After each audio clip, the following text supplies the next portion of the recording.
जामताड़ा के पूर्व विधायक विशु भैया का स्वास्थ्य खराब। रिम्स के ट्रामा सेंटर में आईसीयू में कराया गया भर्ती। रिम्स के ट्रामा सेंटर पहुंचे स्वच्छता मंत्री मिथिलेश ठाकुर।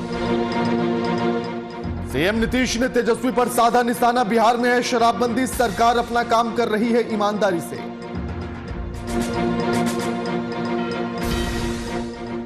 कोरोना संक्रमण को लेकर बिहार जिला प्रशासन सतर्क। अर्रिया में एसपी ने चलाया मास्क चेकिंग अभियान।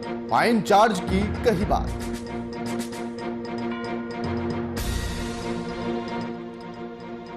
पश्चिम बंगाल में विधानसभा चुनाव को लेकर कांग्रेस के स्टार प्रचारकों की लिस्ट जारी।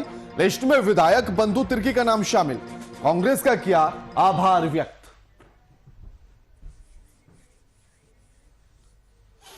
नमस्कार, मैं आपके साथ के राणा, वीआईपी न्यूज देख रहे हैं आप। स्वागत है आप सभी का सुबह सवेरे में। पश्चिम बंगाल और असम समेत अन्य राज्यों में होने वाले विधानसभा चुनाव को लेकर कांग्रेस की ओर से स्टार प्रचारकों की लिस्ट जारी कर दी गई। इस लिस्ट में मांडर से विधायक बंधु तिर्की का नाम भी शामिल है। स्टार प्रचारक बनाए जाने को लेकर बंधु तिर्की ने खुशी जाहिर की है और साथ ही कांग्रेस आला कमान को धन्यवाद दिया है। वैसे देखा जा रहा है कि पश्चिम बंगाल में चुनाव का असर झारखंड की राजनीति में देखने को मिल रहा है। सीएम सोरेन ने बंगाल से चुनाव न लड़ने का फैसला लिया और टीएमसी का साथ देने का ऐलान भी कर दिया है।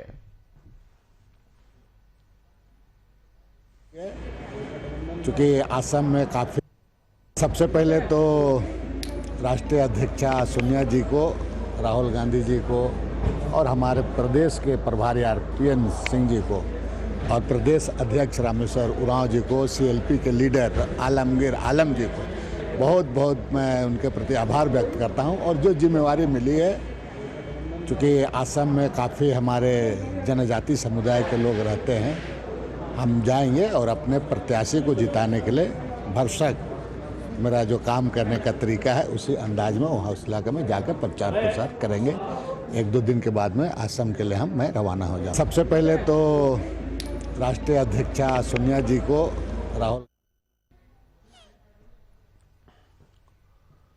कांग्रेस ने अपनी लिस्ट जारी कर दी है और कांग्रेस ने उस लिस्ट में नाम शामिल किया है बंधु तिर्की का। मांडर से विधायक हैं। आपको बता दें कि इसी के चलते बंधु तिर्की ने कांग्रेस का धन्यवाद किया है, आभार व्यक्त किया है। बंधु तिर्की जेवीएम के नेता रहे हैं, लेकिन बीजेपी में विलय होने के बाद उन्होंने पार्टी छोड़कर, उससे पहले ही उन्होंने पार्टी छोड़कर कांग्रेस का दामन थाम लिया था। अब ऐसे में स्टार प्रचारक की लिस्ट में शामिल हो चुके हैं। पश्चिम बंगाल, असम, तमाम जगहों पर विधानसभा चुनाव है और उन्हीं में स्टार प्रचार के तौर पर रहेंगे बंधु तिर्की। वैसे भी पश्चिम बंगाल का चुनाव का एक बड़ा असर झारखंड की राजनीति पर भी पड़ता है। शुरुआती दिनों में मुख्यमंत्री हेमंत सोरेन ने ऐलान किया था कि वो एकला चलो की राह पर चलेगी और साथ ही चुनाव लड़ेगी पश्चिम बंगाल में। लेकिन दीदी के तेवर यानी कि वहां की मौजूदा मुख्यमंत्री ममता बनर्जी के तेवर जैसे ही तल्ख हुए और उन्होंने कहा कि हमने आपका साथ दिया था झारखंड के चुनाव में, तो आप यहां क्यों आ रहे हैं चुनाव लड़ने के लिए। जिसके बाद मुख्यमंत्री हेमंत सोरेन ने अपने फैसले को वापस लिया और टीएमसी का साथ देने का ऐलान किया है।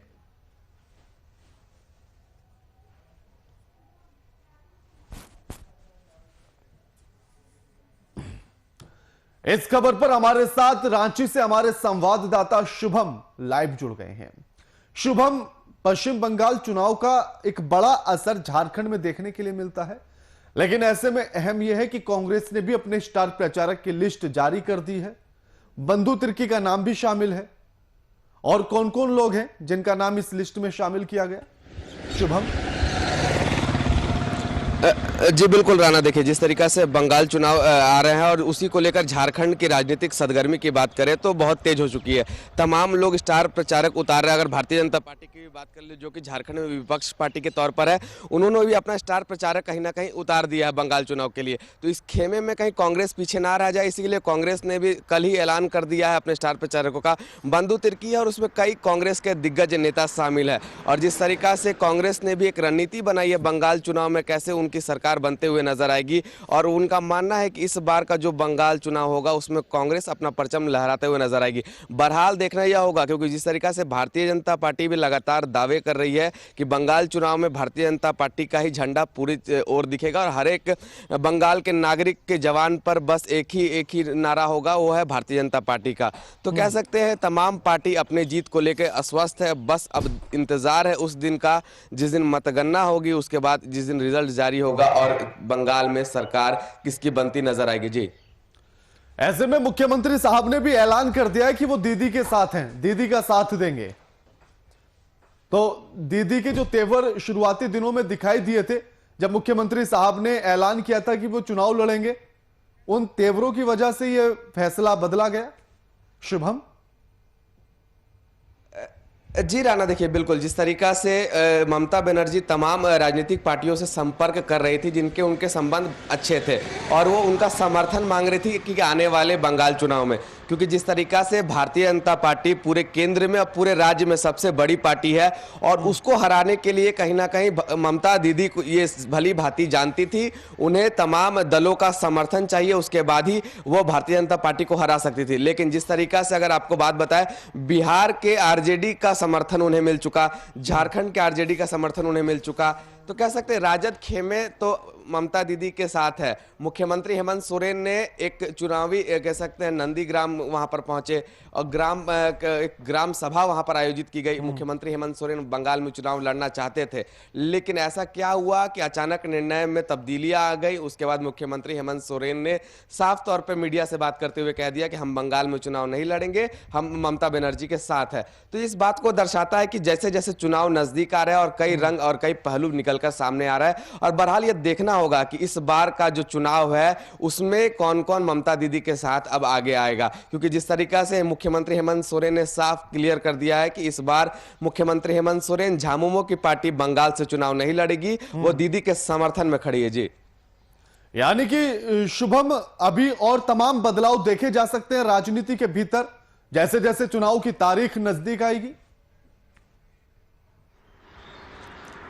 जी राणा, बिल्कुल देखिए जिस तरीका से ये चुनावी मैदान है और यहाँ पर हर एक पल में कुछ ना कुछ नया देखने को मिलता है, हर एक सेकंड में कुछ कह सकते कुछ बदल जाता है। लेकिन जिस तरीका से मौजूदा स्थिति है, अगर झारखंड की बात कर ले और झारखंड के तमाम लोगों की बात कर ले जो राजनीतिक पार्टी से जुड़े हैं, उनकी निगाहें चाहे वो बिहार के लोग हो, उनकी निगाहें बस और बस बंगाल चुनाव पर टिकी है। बहरहाल अब ये देखना होगा कि बंगाल चुनाव का दिन कब निर्धारित किया जाता है और दीदी की क्या कुछ तैयारियां है। हालांकि दीदी भी इस महीने काफ़ी चर्चा में बनी रही, जब दीदी नंदीग्राम एक ग्राम सभा में जाती है जहां पर चुनाव के प्रचार प्रसार हो रहा था, तो वहां पर वो चोटिल हो जाती है। उसका कहीं ना कहीं उस चोटिल जो पूरा हादसा था उसको कहीं ना कहीं भारतीय जनता पार्टी ने एक राजनीतिक माहौल बनाकर एक मुद्दा बना लिया और लगातार ममता दीदी पर बरस रहे हैं।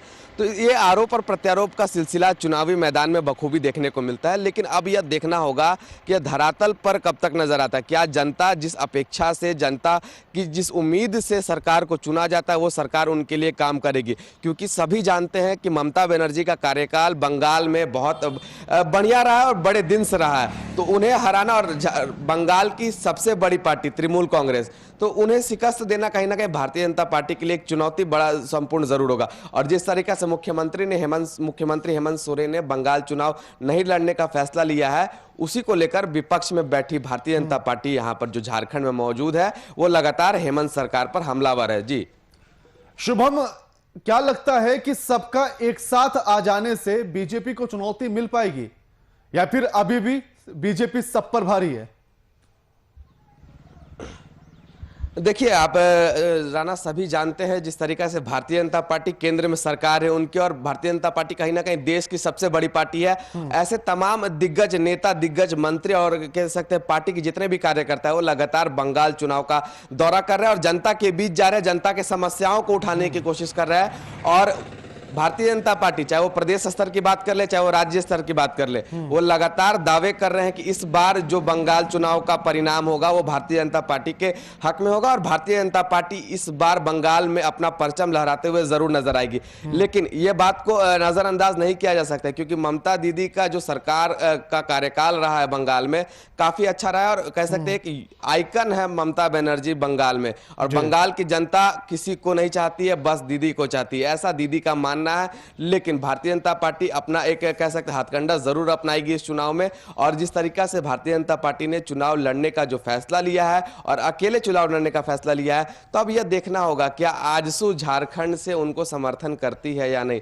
हालांकि आजसू की तरफ से संकेत दिए जा चुके हैं इस बार वो भारतीय जनता पार्टी के साथ चुनाव लड़ने को तैयार है, लेकिन देखना यह होगा कि बंगाल में किसकी दाल गलेगी और बंगाल में किसकी सरकार बनते नजर आती है और जनता का वोट किसे जाता है और जनता के समस्याओं का निराकरण कौन सी सरकार करते हुए नजर आती है। जी, निराकरण हो या ना हो ये तो बात की बात होगी, वैसे भी निराकरण होता नहीं है, लेकिन मेन बात यही है कि देखना यह होगा कि आखिर बंगाल का ताज किसके सिर पर सजेगा। शुक्रिया शुभम आपका हमारे साथ ये तमाम बातचीत करने के लिए।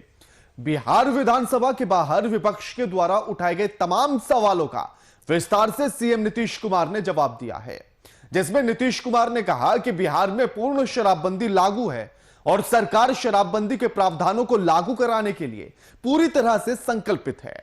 वहीं नेता प्रतिपक्ष तेजस्वी यादव के द्वारा मंत्री रामसूरत राय और शराबबंदी के साथ कानून व्यवस्था पर उठाए गए सवाल पर भी नीतीश कुमार ने कहा है कि सरकार अपना काम पूरी ईमानदारी के साथ कर रही है।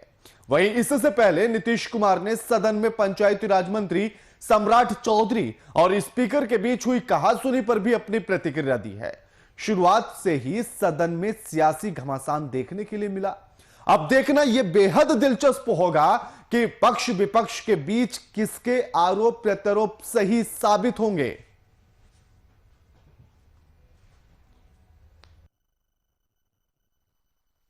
देखिए, श्री रामसूरत राय जी ने कल बहुत स्पष्ट रूप से बात किया और जब ये बात कही गई थी तो उन्होंने एक्सप्लेन किया था कि उनका कोई रिश्ता नहीं, उनके परिवार का बंटवारा पहले से हो चुका है और उन्होंने कभी नहीं कहा कि कोई भी व्यक्ति अगर इसके लिए जिम्मेवार है तो उस पर आप कोई कार्रवाई नहीं करेंगे। लेकिन अनावश्यक उनके ऊपर जो कुछ भी किया गया उन्होंने पूरे तौर पर कल इसका उत्तर भी दे दिया।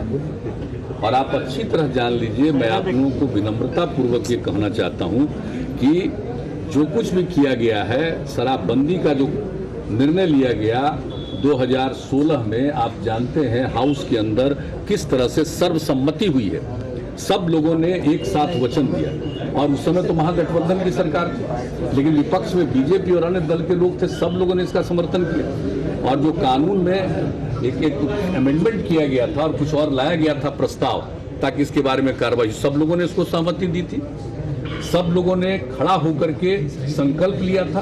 और आप अच्छी तरह जानते हैं कि किस तरह से इसको लेकर के हम लोगों ने मानव श्रृंखला का आयोजन किया था। पत्रकार कितनी बड़ी संख्या में वहां पर थे, उन लोगों ने भी एक साथ खड़ा होकर के शराबबंदी के पक्ष में संकल्प लिया था। इस खबर पर हमारे साथ हमारे संवाददाता पटना से कुमार गौतम लाइव जुड़ गए हैं। गौतम, मुख्यमंत्री साहब ने तो बड़े आराम से कह दिया है कि शराबबंदी के लिए पूरी तरह से सरकार प्रतिबद्ध है और शराबबंदी पूर्ण रूप से लागू कराई जा रही है। सच है ये?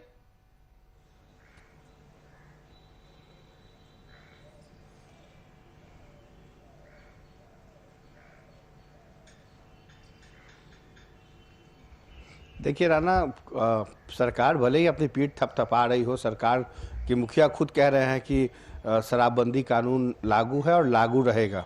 अच्छी बात है, लागू होना भी चाहिए। मद निषेध या जो उत्पाद विभाग है या जो शराब है, ये जो शराब है बहुत गंदी चीज़ है, लगातार मुख्यमंत्री कहते हैं। और उस शराब के बोतल पर भी लिखा होता है कि शराब पीने से नुकसान होता है, जानलेवा हो सकता है, हानिकारक है। फिर शराब बंदी कानून के बाद तो बिहार में सब कुछ ठीक ठाक होना चाहिए था। होम डिलीवरी नहीं होनी चाहिए थी, इतने शराब तस्कर नहीं पकड़े जाने चाहिए थे, इतने हर चौक चौराहे पर जिस तरह से जांच होती है वहाँ पे शराब निकल रहा है। तो ये कैसा कानून है, ये इस चीज़ को भी सरकार को सोचना चाहिए। हालांकि मुख्यमंत्री नीतीश कुमार का ये सपना, ये ड्रीम प्रोजेक्ट बहुत अच्छा है, लोग उसकी तारीफ करते हैं, लेकिन जो इस तारीफ के पीछे जो अवैध रूप से जो तस्करी कर रहे हैं, जो गोरख धंधा कर रहे हैं, जो काला खेल खेल रहे हैं, उस काले खेल से निपटने के लिए भी सरकार को तैयार रहना चाहिए। क्योंकि ये बहुत टेढ़ी खीर है, बहुत मुश्किल का काम है। बिल्कुल। भले ही आप कितना भी कड़ा से कड़ा कानून ले आइए, अगर उसका खौफ नहीं होगा, राणा अगर किसी भी कानून का खौफ नहीं होगा, तो ये एक तरीके से बेईमानी होगी। और यही चीज़ें साफ तौर पे देखने को मिल रही है। सरकार ये कह रही है कि हम इसको इम्प्लीमेंट करेंगे, शराबबंदी कानून को लागू रखेंगे, और इस कड़े कानून को लेकर सरकार बहुत कुछ करने जा रही है या कर रही है। आप देखिए कि सदन के अंदर बजट सत्र चल रहा होता है, सदन के अंदर सबसे ज्यादा अगर किसी बात पे चर्चा हो रही है तो वो है शराब की, शराबबंदी की। क्योंकि उसमें रामसूरत राय सरकार के मंत्री हैं, उनके भाई, उनके परिवार के लोग, और उस मंदिर से जब शराब की चीज़ें बरामद हो रही है तो आप अंदाज़ा लगाइए, जब ये मामला तूल पकड़ता है तब जाके पता चलता है। यानी अभी भी कई ऐसे शख्स हैं, व्हाइट कॉलर तक ये मामला है, तभी जा करके खाकी बढ़। गौतम, वैसे भी अगर देखा जाए तो मुंह से कुछ कहना या अच्छी बातों का करना कोई बड़ी बात नहीं है, बड़ी बात होती है उन बातों को लागू करना। शराबबंदी भी कुछ ऐसा ही है। मुख्यमंत्री साहब मंच पर आते हैं, टीवी कैमरों के सामने आते हैं, तो बड़ी बड़ी बातें करते हैं शराबबंदी को लेकर, सुनने में अच्छी लगती हैं, लेकिन धरातल पर जब वो नजर नहीं आती तो फिर इसको कहा जाता है करनी और कथनी में फर्क।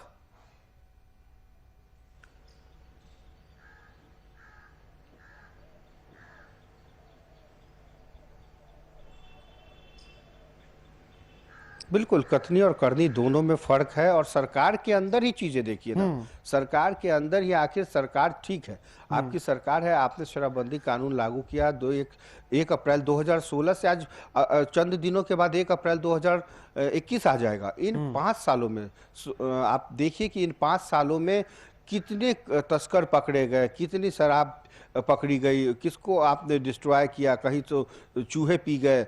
तो अब ये सब चीज़ें बिहार के अंदर बहुत आम हो गया है, लोगों के अंदर खौफ नहीं है। आप देखिए जिस तरह से होम डिलीवरी हो रही है, अब तो घर की महिलाएं पीने लगी है शराब। ये आंकड़े बता रहे हैं कि बिहार में चूहे तो छोड़िए, अब इंसान तो छोड़िए, अब चूहे पीने लगे हैं शराब। तो कहीं ना कहीं अब बिहार के अंदर ये कैसा कानून है जिसके लेकर के इसकी धज्जियां उड़ाई जा रही है। और खुद मुख्यमंत्री पीठ थपथपा रहे, कह रहे हैं कि सब कुछ ठीक है और सब कुछ ठीक ठाक चल रहा है। तो आप अखबार पढ़िए ना, आप टेलीविजन देखिए कि क्या हो रहा है बिहार में, कहां कहां से न चाहते हुए भी। आप देखिए आज अभी सुबह की घटना है, नवादा में जो सघन जांच हुई, नवादा में होली को लेकर के लाखों रुपए के शराब पकड़े गए। तो आखिर जो बॉर्डर है आपका, आपको अभी तक मतलब मुख्यमंत्री नीतीश कुमार चाहे लाख दावा कर ले कि 2016 से जो उन्होंने लागू किया ये बापू का सपना था, ये अच्छी बात है, शराब नहीं पीनी चाहिए, ये भी अच्छी बात है, फिर लेकिन अगर पीने वाले की तादाद बढ़ रही है, फिर आप अपने राजस्व को क्यों नुकसान पहुंचा रहे हैं? यही बात तो कांग्रेस कह रही है, यही बात तो नेता प्रतिपक्ष कह रहे हैं कि आपको 500 रुपए की शराब अगर 1500 रुपए में मिल रही है और लोग पी रहे हैं, तो आप 3 गुना बढ़ा करके राजस्व की वृद्धि कर लीजिए। या फिर अपने इस बिहार के सीमावर्ती जो दूसरे राज्यों से जो संपर्क है, वहाँ पर आप एक ऐसी व्यवस्था, एक ऐसा सिस्टम लागू कीजिए जहाँ से परिंदा भी पर ना मार सके, शराब की एक भी बोतलें ना आ सके। क्योंकि ट्रक के ट्रक शराब आ रहे हैं। आप देखिए कि जो गाड़ियां हैं उसके ऊपर अवैध तरीके से जो सरकारी गाड़ियां हैं, उस गाड़ियों के अंदर लिखा रहता है रेल डाक पार्सल, और उसके अंदर से शराब आ रहा है। बिल्कुल। आप देखिए कि पेट्रोलियम पदार्थ जो यहाँ से गया खाली होकर लौटा, उसके अंदर से शराब आ रहा है।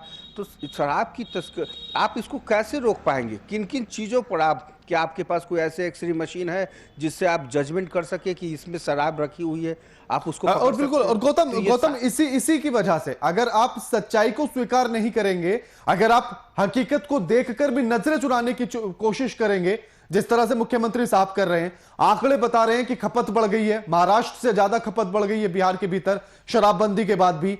आंकड़े बता रहे हैं कि पीने वालों की संख्या में, महिलाओं की संख्या में भी बढ़ोतरी हो गई है।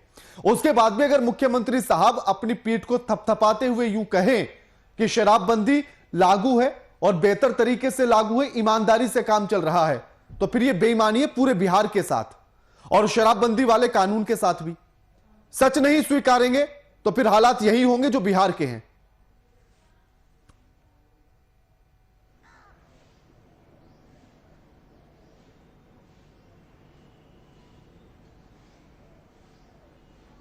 बिल्कुल सच को स्वीकारना होगा राना, क्योंकि ये हकीकत है। आप अखबार के पन्नों को देख ले, टेलीविजन के उस ब्रेकिंग न्यूज को देख ले, उसके नीचे का जो स्क्रॉल चलता है उसको देख ले, कुछ भी देखेंगे तो ताजा अपडेट में आपको किसी न किसी जिले में आपको हर एक घंटे पे कहीं ना कहीं शराब पकड़े जा रहे हैं, और ये भारी मात्रा में, एक दो मात्रा नहीं, भारी मात्रा में। पटना सिटी में देखिए, गोदाम के अंदर लाखों रुपए के शराब मिलते हैं, नवादा में मिलते हैं, आपके बॉर्डर इलाके हैं, उत्तर प्रदेश से सटे हुए हैं, उस झारखंड से सटा हुआ है, पश्चिम बंगाल से सटा हुआ, नेपाल से सटा हुआ। तो इन तमाम रास्तों से होकर के बिहार के अंदर जो शराब आ रही है, आप कहाँ कहाँ रोक पाइएगा, ये आपके लिए चुनौती है। अगर आप रोक पाते हैं तो बहुत अच्छी बात है। बिहार में शराबबंदी हुई कि सब लोगों ने मिलकर तारीफ की, सरकार के फैसले का स्वागत किया था। जो चौक चौराहे पर शराब की बिक्री होती थी वो बंद हो गई, लोग खुश हो गए, परिवारों के अंदर भी जो झगड़ा फसाद है वो कम हो गया, सड़क एक्सीडेंट कम हो गए, ये सारी चीज़ें अच्छी थी। लेकिन जब ये सारी चीज़ों के बावजूद भी यदि अब घर घर तक होम डिलीवरी हो रही है तो इसके लिए भी आपको चौकन्ना रहना होगा, गश्ती तेज करनी होगी, पुलिसिंग का जो तंत्र है वो मजबूत करना होगा, तभी जा करके आप इन सारी चीज़ों को, क्योंकि आप तब पकड़ते हैं जब आपके अंदर शराब यहाँ चली आती है, गोदाम के अंदर रखे जाते हैं, और गोदाम से जब होम डिलीवरी होती है तब ये शराब पकड़ी जाती है। इसलिए 10 में 1 खेप अगर पकड़ भी लिए तो भी आप समझिए कि 9 खेप आपके शराब की बिक्री और तस्करी से जो मुनाफा कमा रहे हैं इन दिनों, जो अवैध तस्कर, वो करोड़ों में कमा रहे हैं। प्रतिदिन करोड़ों रुपए का ट्रांजैक्शन हो रहा है और माला माल हो रहे हैं। क्या थाने के लोगों को ये नहीं पता है कि उनके इलाके में कौन ऐसा व्यक्ति है? क्या उनका सूचना तंत्र इतना कमजोर है कि वो पता नहीं कर पा रहे हैं कि उस इलाके? बिल्कुल शुक्रिया गौतम आपका हमारे साथ ये तमाम बातचीत करने के लिए।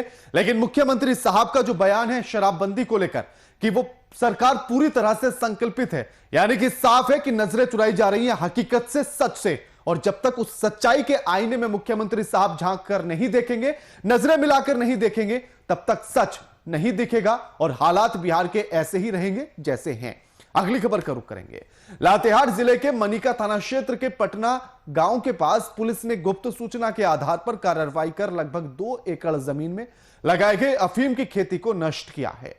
जानकारी के अनुसार मनिका थाना प्रभारी नीतीश कुमार ने प्राप्त सूचना के आधार पर टीम का गठन करते हुए अफीम की खेती को नष्ट कर दिया है।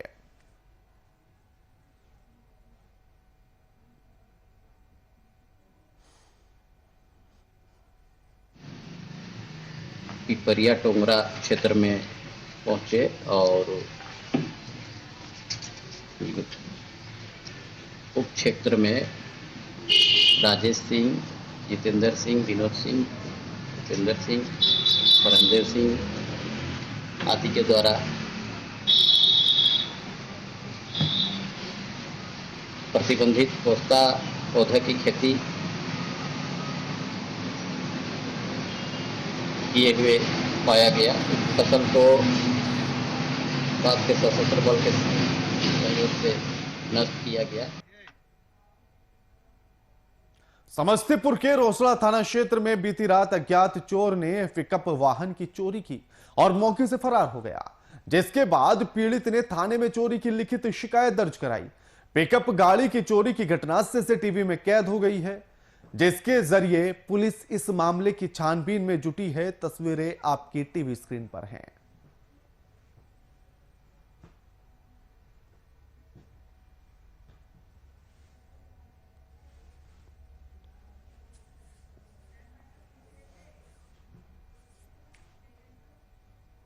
मुजफ्फरपुर के फाकुली ओपी क्षेत्र में एक बार फिर से दूसरी बार भाकपा माले ने पर्चा भेजकर रुपए की रंगदारी की मांग की है। यह रंगदारी एक पूर्व पैक्स अध्यक्ष प्रदीप यादव से की गई है। जानकारी के अनुसार पूर्व पैक्स अध्यक्ष के घर की खिड़की के पास भाकपा माले माओवादी का पर्चा लगाया गया, जिसमें 10 लाख रुपए की मांग की गई है। साथ ही रुपए नहीं देने पर जान से मारने की धमकी दी गई। वहीं इस जानकारी के बाद पुलिस इस मामले की छानबीन में जुट गई है।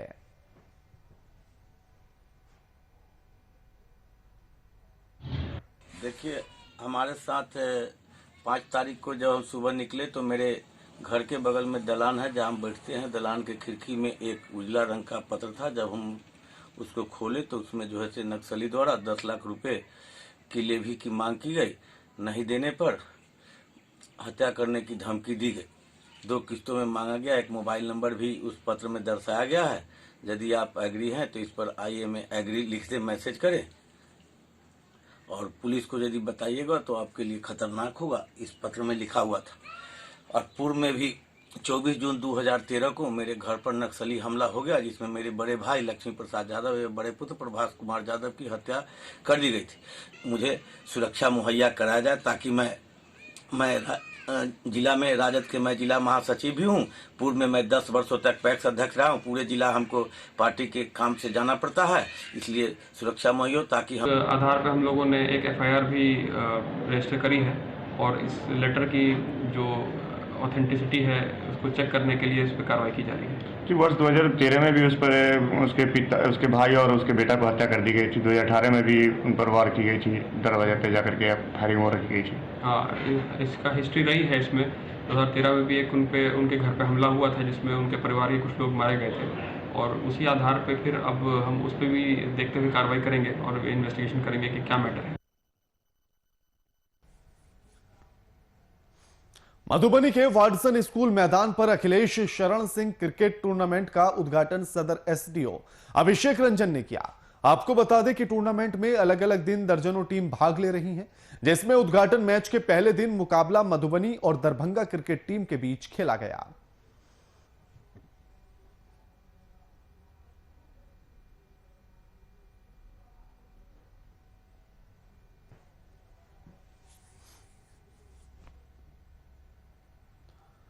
भारतीय कबड्डी टीम में शामिल औरंगाबाद के 7 युवाओं ने नेपाल के पोखरा में 11 से 14 मार्च तक आयोजित द्वितीय अंतर्राष्ट्रीय कबड्डी प्रतियोगिता में जीत हासिल कर ली है।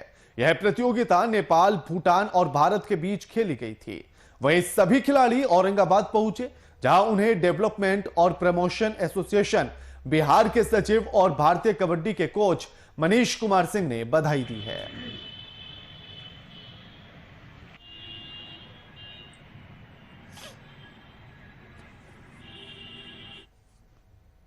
बेगूसराय में एक बार फिर से दुष्कर्म का मामला सामने आया है, जहां एक युवती के साथ जबरन दुष्कर्म की घटना को अंजाम दिया गया।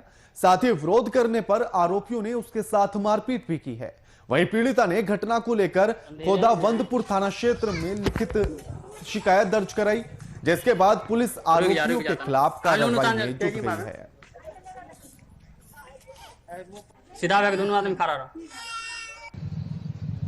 हमको साथ मतलब लड़का मिट्ठू कुमार है, वही बोला कि से हम आपसे प्यार करते हैं, ऐसे करते हैं, आपसे शादी करेंगे। हम बोले नहीं, हमको वही सब से मतलब नहीं है। उसने रात को मेरे घर में आके घुस गया और मेरे साथ जबरदस्ती। बुलेटिन में फिलहाल इतना ही। लगातार खबरों के लिए देखते रहिए वीआईपी न्यूज। नमस्कार।